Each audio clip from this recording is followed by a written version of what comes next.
just tell me a little bit about these horrific fires. What are the impacts that these fires are having?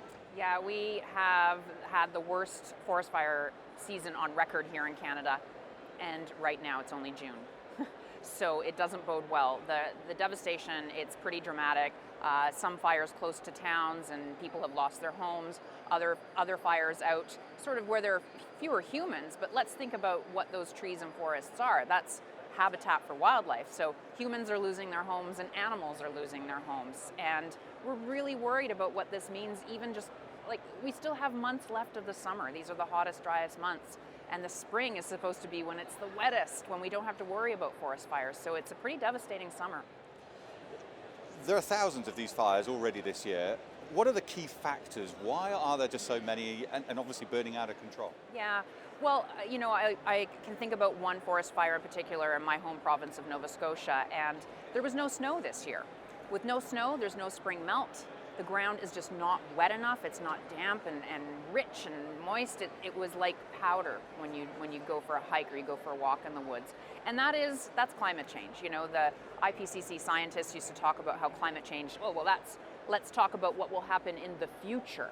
Well, they're not talking about the future anymore. They're talking about right now. These are climate change impacts that are happening right now. So hotter and drier conditions, also very unpredictable. We see weather reports that have a tornado warning, a forest fire smoke warning, and a heat warning all in one day. I mean, if that doesn't scream climate crisis, I don't know what does. In terms of where we are then, there's obviously a lot of people that will say, well, this is now the new normal. How can we make sure that this isn't now the new normal? So, it is the new normal, but we can change that future, right? There's this line that if we cross this line, there's no coming back. We're not at that line yet. It's still in front of us.